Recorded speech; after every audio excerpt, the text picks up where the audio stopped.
Hi అండి, welcome back to ఓహలాకం. ఇవాళ టమాటా పచ్చడి ఎలా తయారు చేసుకోవాలో చూద్దాం. 2 టేబుల్ స్పూన్లు ఆయిల్ వేసుకుని 4 టేబుల్ స్పూన్లు మినపప్పు వేసుకోవాలండి. మినపప్పు కూడా వేసుకున్న తర్వాత పచ్చిమిరపకాయలు, ఎండుమిరపకాయలు 2 కలిసి వేసుకుంటే బాగుంటుందండి. మీకు ఇష్టం లేకపోతే ఉత్తి పచ్చిమిరపకాయలతో అన్నా కూడా చేసుకోవచ్చండి. నేను అవి 4 వేసుకుని చేసుకున్నాను. వేగిపోయిన తర్వాత 3 మీడియం సైజు టమాటాలు తీసుకుని అవి కూడా వేపుకోవాలండి. మూత పెట్టించుకుని మగ్గించుకోవాలండి. ఇంకోండి ఇలాగా మగ్గిన తర్వాత 4 వెల్లుల్లిపాయలు కూడా తొక్క తీసేసి వేసుకోవాలండి. వెల్లుల్లిపాయలు కూడా వేగనివ్వాలండి. 1 నిమిషం వేసిన తర్వాత కొద్దిగా జీలకర్ర కూడా వేసుకోవాలండి. అవి కూడా వేగిన తర్వాత కొద్దిగా చింతపండు కూడా వేసుకోవాలండి. వేసుకుని ఒకసారి అలా వేయించుకుని కొద్దిగా కొత్తిమీర, మీకు ఇష్టం ఉంటే కొత్తిమీర వేసుకోవచ్చండి, లేకపోతే స్కిప్ చేసేసుకోవచ్చు.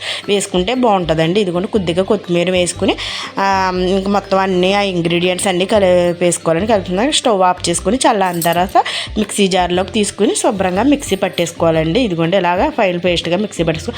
మీకు కావాలనుకుంటే పోపు వేసుకోవచ్చండి, లేకపోతే లేదు. నేను పోపు వేయలేదండి. ఇంకా ఇదిగోండి టమాటా పచ్చడి రెడీ అయిపోయిందండి. ఇప్పుడు బజ్జీ ఎలా వేసుకోవాలో చూద్దామండి. కొద్దిగా ఇడ్లీ పిండి తీసుకుని అందులో కొద్దిగా మైదా పిండి వేసుకుని కలుపుకొని పక్కన పెట్టుకోవాలండి.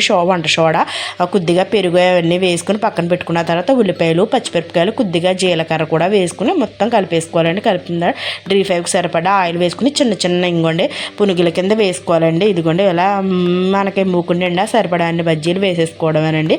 ఇలా వేసుకున్న తర్వాత బాగా లైట్ గోల్డెన్ బ్రౌన్ కలర్ వచ్చేదాకా వేపుకోవాలండి. ఇదిగోండి ఉత్తి మైదా పిండితో కన్నా ఇలా ఇడ్లీ పిండితో వేసుకుంటే భలే క్రిస్పీగా భలే బాగుంటాయి కూడానండి. ఇదిగోండి చూడండి ఎలా వచ్చినాయో బజ్జీలు, భలే క్రిస్పీగా వచ్చినాయండి.